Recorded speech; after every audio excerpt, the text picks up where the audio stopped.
What year? My grandfather said that his mother was a first generation, like, American. Well, hold on real quick. Let me answer this question. Listen, technically, everybody came from an African woman, technically, okay? But that don't mean we're all African, okay? White people came from an African woman. They got at least 1% of African in them. You understand? Thank you. Shout out to you, brother. You understand what I'm saying? So everybody comes from Africa, but we're not all African. Or if we want to call it by its real name, 𝗥𝗶𝗴𝗵𝘁𝘁, right? So think about it. Think about the tribes and the slaves that came over 400 years ago. Those tribes don't even exist anymore. Nigeria wasn't a country back then. Ghana wasn't a country back then. Okay. What year? All right.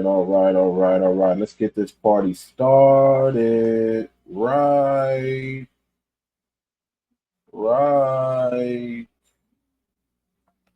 now.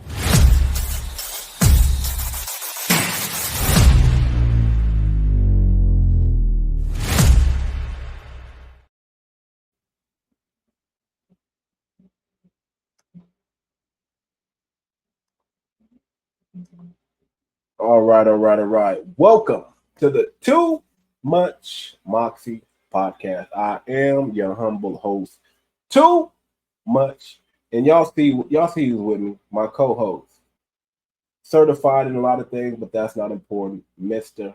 Walt D. And we got a banger for you guys. Who's black and who's not black? Let me explain the premise. I am a foundational Black American, born in America. My lineage probably goes back 400 years into this country. As long as this country existed, my roots go back.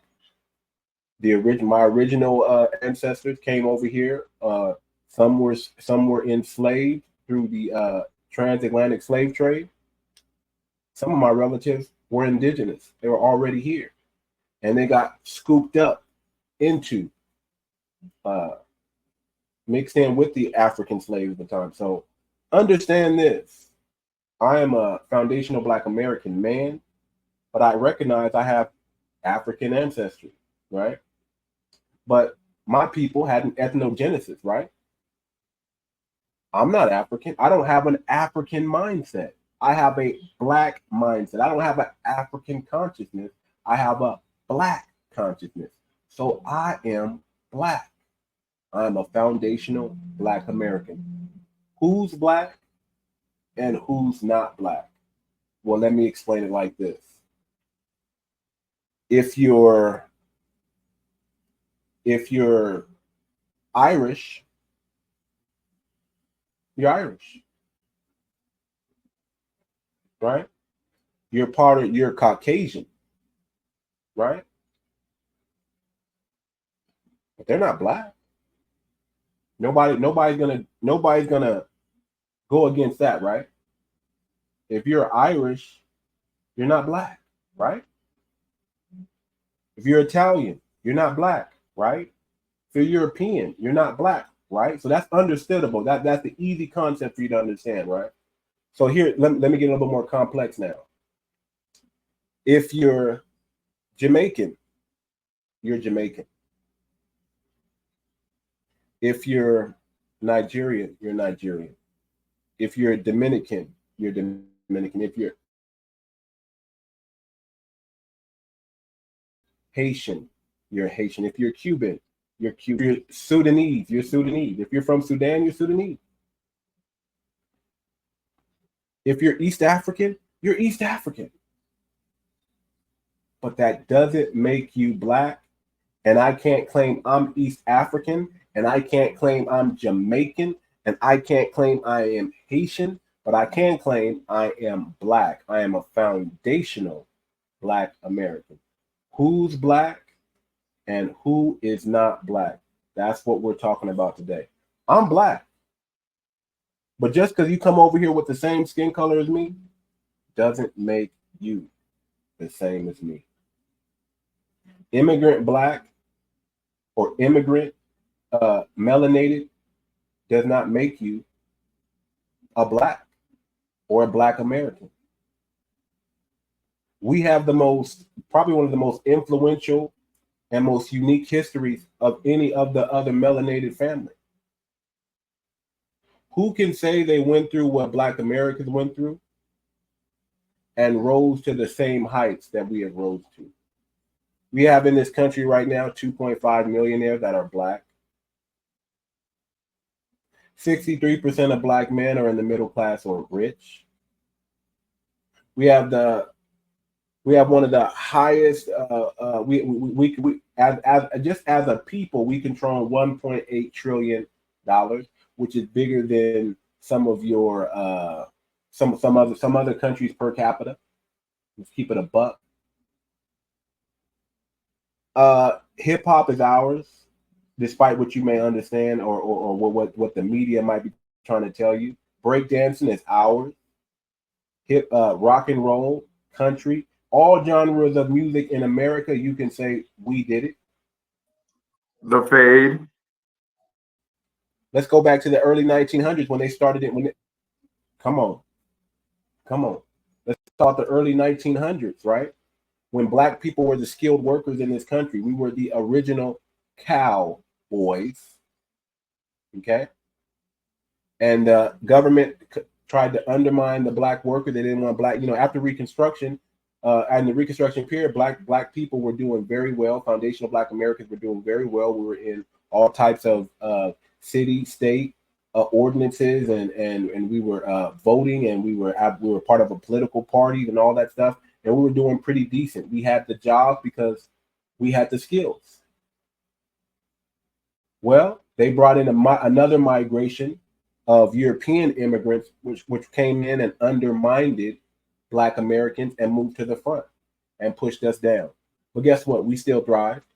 We still became who we came. So we thought, you know what? They brought in all these European migrants. We need to bring some of our brothers, right? Because we thought at one time that we were all brothers, right? That African, that we thought we were Africans. We thought, we didn't know no better, right? So we stomped the yard. We brought civil rights to where it's at and made it possible for other countries, other melanated countries to come to America. But here's the problem. Y'all start doing the same thing the white immigrants did when they came in. Y'all start trying to undermine us, take our resources, take our jobs, so on and so forth. And guess what? We still thrive, and we're still thriving. So what's the problem? Who's Black and who's not Black? I know I'm Black. I know my brother right here, Walt D, is Black. But are you Black? Do you have the consciousness of a Black man, or do you have the consciousness of whatever your ethnicity, your tribe, or your nationality is? That's the question. Talk to us, Walt D, man. How do you feel about that? Who's Black and who's not Black? Yeah, I mean, to me, Black just is short for foundational Black American. We're just keeping it short. We're saying we're Black. And like that's the reason why when people come over here, they don't understand what we're doing. They don't understand the struggle. If you you can't even talk civil rights era with people that's non-foundational Black. You try to talk civil rights, they're gonna be like, Who's Martin Luther King? Who's Malcolm X? Who's Huey P. Newton? Who's the Black? That they don't know who all of them are. They don't have the consciousness for that.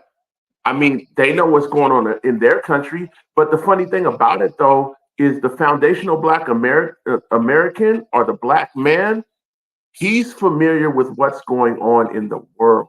Because the average foundational Black American can tell you what's going on in the world and other countries as well as his country. Other people that they only know what's in their country. And I know because, I mean, I've been over to Africa and stuff. I know about a lot of their leaders. They don't know about a lot about ours, except for what they see on the internet. And that's the thing, man. We've allowed the media to control the narrative that people, people come over here and they assume things about Black Americans that just aren't true, because the media portrays us as what? Grimy, lazy, criminality, and all that stuff. And we've been telling people for the longest time the news has been lying. We've been telling you for the longest time. It wasn't until Trump came along and called it fake news, everybody started questioning the news and start understanding. But here's the thing: how can the news be wrong, but they get us right? That don't even make any sense. It's all propaganda. It's all witchcraft that are going through these streams, right? Going through these radio waves, going through these television waves, right? And it's meant to entertain you and polarize you, right? That's the job of the media: entertain and polarize. Not to give you the true source, the true news, the facts, right? Not to give you the truth. Their job is to spin the narrative on the truth. Their job is to dictate what the truth is, not to tell you not to give you the real truth, but to dictate what that truth is going to be. Their job is to change your perception of reality to fit what they want it to be. So I'm telling you right now, we are delineating from the Democratic Party, because for 60 years they've done nothing for us. And we are delineating from this Pan-African mindset because it has never worked for Black Americans. Every time someone, not on our side, but on that side, on the melanated family side, sabotages it. Why don't we have citizenships in other countries if we're your brothers, right? Why didn't anyone come and get if we were so thought about in your mind, why didn't someone come over and try to bring us back? That's never happened, right? So guess what? We've accepted our plight here in America. We've accepted the structure of white supremacy that we're all under, the whole world is under. And guess what? We decide we're going to make the best of it, and we're going to fight, and we're going to ride, and we're going to thrive in this country. I don't care if they blow up everything we have. We're going to rebuild it again, and bigger and better. And eventually it's going to get to the point where they're not going to be able to touch it, because we're starting right now to put a fence around our culture. We are American, but we are Black Americans. We are not minorities. We are separating ourselves from that word minority. We are not minorities. That's what you need to understand. We are foundational Black Americans, and we are not lumped in with the Black and brown or the Black immigrants, or we're not lumped in with them. We're telling you, you can't even use the name Black because you're not Black. You're not a color. We are the only ones that said, I'm Black and I'm proud. We made Black popular. That's ours. We are foundational Black Americans, and you are not. That's what we're saying. Right. Before you go to the video or the rest of the show, somebody might be asking, hey, what's the purpose of all this? Why are you guys saying this?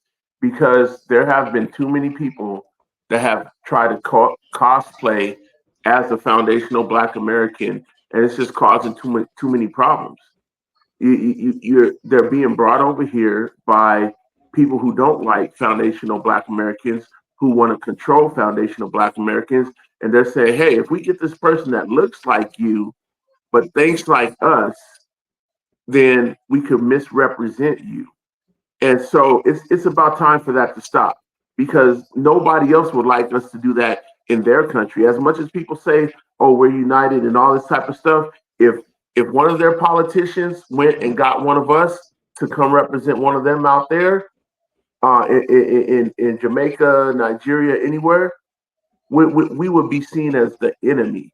They say, who brought you over here? You're not real Nigerian, you're not real Jamaican, and all that kind of stuff like that. That's exactly what will go on. So do not get on us about stopping the cosplay over here.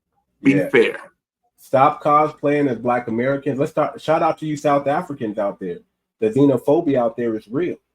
Y'all will accept the white man, the Indian man, but guess what? When Black Americans come over there, we're not necessarily accepted like that. Y'all don't look at us like we're brothers. We're outsiders. So why did it that when you come to our country, you get to be Black? You're not Black. You are South African. You know how I know you're not Black? Because Elon Musk is South African. He's an African American. When Africans come over here, they are African Americans. But foundational Black Americans, we are Americans. We are foundational Black Americans. We're not African American. We are foundational Black Americans. Native Black Americans, freedmen, Black American. That's the flag we ride under. So any of those terms is acceptable. We are Black. We identify as a color, but we look at it more like a mindset and a consciousness that we carry. We have this spirit that's in us that is great. Black people are phenomenal people. We are great. Our history is documented. We are riders. Okay? We are the riders of the melanated family. So y'all got to put some respect on our name. If we didn't shine light on what was going on in the apartheid of South Africa, come on, we helped y'all out. We were the ones over here saying, "Oh man, we got to do something about our South African brothers over there." Right? We can't let that happen. We can't let y'all go through that apartheid. We were stomping over here for y'all. Now y'all did y'all work over there with Mandela. Shout out to that brother. But guess what? We thought y'all was our brothers. But guess what? When we come over there, we're not your brothers all of a sudden. Listen, I've been on the African continent many times. I got respect for the African people. They are phenomenal people. Their hospitality is by far amazing, especially East Africa, right? But when I go there, I'm not their brother. They don't treat me like their brother. They treat me like an American. And I'm okay with that. I'm cool with that. But let's not act like let's not play the game and act like we're all Black because we have the same skin color. All skin folk is not kinfolk. Okay, let's not play that game. Let's be real. Listen, I don't have to cosplay as you, and you don't have to cosplay as me, and we can do business and keep it like that. And I'm like this with my melanated family. Let's do business. Let's not cosplay at each other. Let's not undermine each other. You know, let's not do that. Let's not come over here, right? This is what y'all. Let's not do a Kamala Harris, right? Indian woman cosplaying as a Black woman. You better thank a union member, sucker. We're not doing that. We're not doing that blaxploitation stuff anymore. We're not doing that minstrel show anymore. Okay, we didn't like Step and Fetch when he came out. Step and Fetch was a Caribbean man who were feeding into the stereotypes of Black that the white people have of Black people and made us look lazy, made us look downtrodden, can't talk, yes, some massa, all that watermelon. No respectable Black person back in the 1900s when Step and Fetch was out respected Step and Fetch. That Nigerian brother that be buck-eyeing and just got his eyes all wide open and dancing and salivating over chicken, that's disrespectful, brother. I don't know if you knew that, but I'm sure you did. But that's disrespectful to Black Americans, and we don't like that. Matter of fact, anybody who cosplays as a Black American, we don't like that. We don't like that. We're not feeling the cosplay. Because you wouldn't like us cosplaying as an African. You wouldn't like us cosplaying as a Caribbean. So why do you think it's okay to cosplay as us? We used to find it flattering that you guys dress like us, want to talk like us, want to be like us. But now it's becoming obvious that a lot of it's turned into envy. And not all, but y'all got a tether class that comes here and tries to undermine this, and we have to call it out. We have to call out the anti-Black hatred within the melanated community. And when we mean anti-Black, we're not talking about people we're talking about Black, foundational Black American. There's an anti-hate for foundational Black Americans amongst the melanated community, and we got to call that out. Well, if I'm not mistaken, you had to call a dude out earlier this morning because he came with the bad stereotypes. He was like, what did he say? we come out there and you guys rob us and you guys do this, and we're like, wait a minute, that's not even the reality of it. We don't do that to you. And he, wow, man, it was ridiculous. So we're not just talking out of our butt. Like, Too Much really had to check somebody for doing that this morning.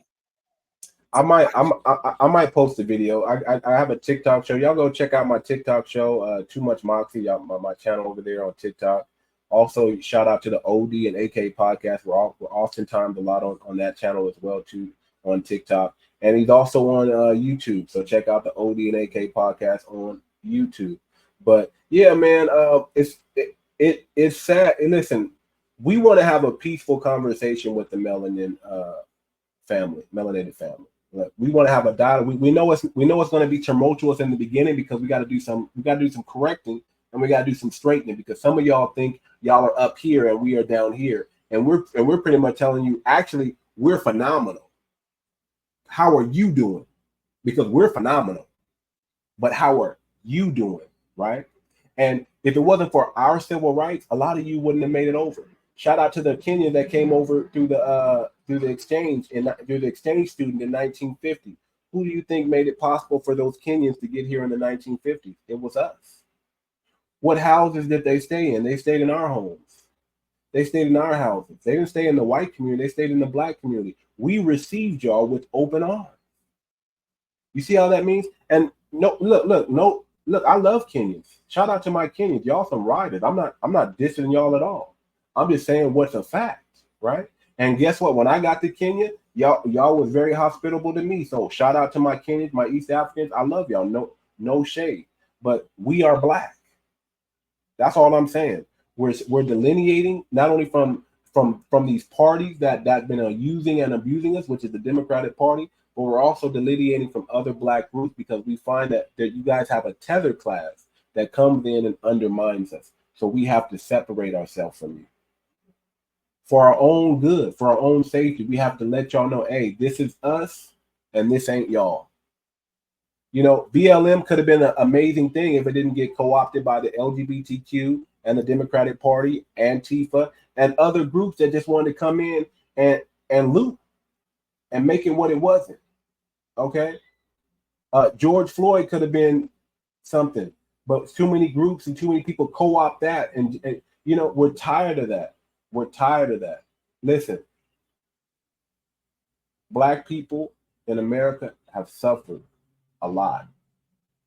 We're not going to keep reliving it over and over and over again. At some point, we have to move past all this.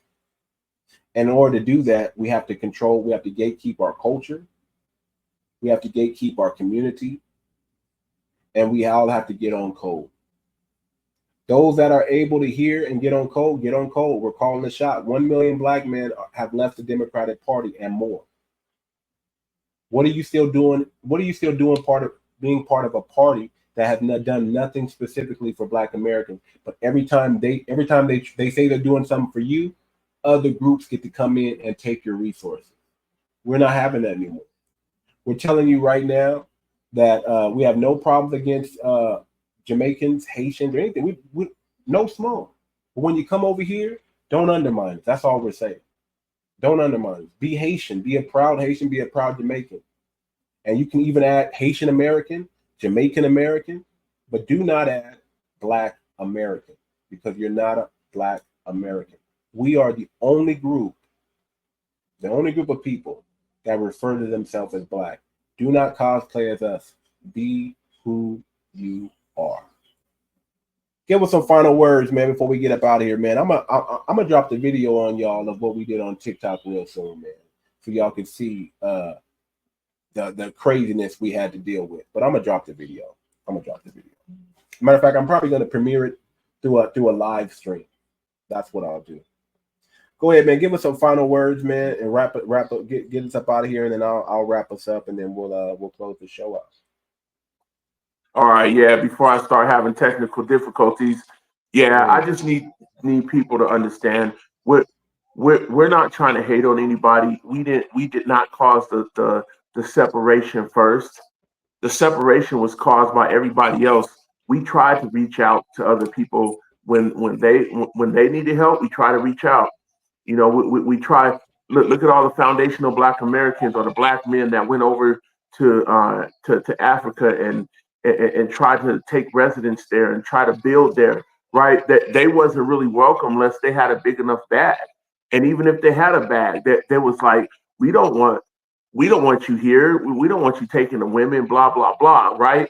But the funny thing about it is, why do we cause people to be so uncomfortable when for the last couple centuries the white guys have been going in and out of those countries?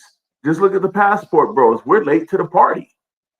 Like everybody, but now that we understand, and now that we have the money, now that we've recovered from Black Wall Street going down, we recovered from Jim Crow, we've recovered from redlining, we recovered from all that. We have generational wealth now. We have all of these tools now, and now we went to reach out, and everybody was like, no, I want to be separate from you because you're this, and that. Yet, if you go over to a lot of these other places, different nationalities, white people, Chinese people, Indian people, they have colonies, they have hotels, they have communities set up on the outskirts of the towns and cities of these places. And they're allowed to do it, but we can't. And then when we needed help, nobody reached out to us. I bet you if we was in a crisis right now, we would have to pull our own self up by our own bootstraps and get it done. So that's what we're doing right now. We're creating our own communities and marrying who we want. If a Jamaican African wants to marry us, come on, we'll marry you. We'll make our own communities, but just know that we have a lot of things to sort out ourselves. We have a lot of building to do ourselves. We can't build off another foundation because they're too busy dealing with a corrupted foundation that they're dealing with. We like Too Much has said, we have ascended, so we are building off of ascended building blocks. And only we know how to do that. Come on. Well said, brother. Well said. Listen, we are foundational Black Americans. No disrespect to your lineage, but this is our lineage. We dictate who we are. You don't tell us who we are. We're telling you who we are, and you have to accept it. You are Jamaican, you are Nigerian, you are Dominican, you are Haitian. That's your flag. Hold your own nuts. But we're going to hold ours as foundational Black Americans, and we're going to put a fence around our culture so you cannot no longer steal from us. We willingly gave you these gifts when you came to America. We fought for these. We wanted you to have a certain standard of life when you got here, just like us. But now we're like, okay, that's great. But now we're going to put a fence around our culture because y'all keep coming in thinking that it's y'all. Y'all keep coming in acting like y'all us and then acting like y'all invented this thing. No, y'all didn't. Okay? Y'all didn't invent hip hop, y'all. Y'all understand that? That's a foundational Black American thing. Y'all didn't invent breakdancing. Who the hell knows what that Australian lady was doing at the Olympics and why there were no foundational Black Americans there? But you don't get to co-opt and take our things. We're no longer allowing other entities to control our resources and our money. We're building our own. We're going to rebuild Black Wall Street. We're going to rebuild Rosewood and all those towns that they got put under the ocean, under lakes. We're going to rebuild. We're going to rebuild. We're going to rebuild because we are not minorities. We are Americans. We are foundational Black Americans. And that's all I want to get out to y'all. Stay tuned for the I'll drop some of our TikTok videos on here so y'all can see the conversation we're having on TikTok. We're having great conversations on TikTok. Matter of fact, we're growing a lot on TikTok fast. Like we're picking up like 100 to 150 subscribers a day now at this point. We're growing a little bit faster than the YouTube channel. We're going to pick this channel up. but we want y'all to support us. If you want to support us, man, check out our Cash App, Purple Goatee $. You can support the show by sending a thank you or a super chat, anything like that. You can subscribe to our Patreon, Too Much Moxie podcast. You can subscribe to our IGs, right? Our IGs, our TikToks. Check us out on Facebook, on Twitch, on Twitter. We stream on there a lot. Just become a member. Subscribe to the show here on YouTube. Okay. Give us a shout out. Send us a message. We like to talk back. We do a lot of consultations for a relationship. We're a men's empowerment podcast. Get at us, man. We want to give you the game, but it's not free. Okay. We'll give you what we can give you on these YouTube and these TikTok streets. But if you want that one-on-one counseling, that one-on-one contact with us, relationship with us, you're gonna have to pay a little bit, and it's okay. The game is sold, not told. You won't respect it if I give it to you for free, but if you pay for it, you'll take it to heart. And that's where we're at, man. We're your family, we're your brothers, but understand we are foundational Black Americans, and we're telling you right now who's Black and who's not. This has been another episode of the Too Much Moxie podcast. I am your humble host, Too Much, and we are out. Peace. Yeah, I feel like I joined the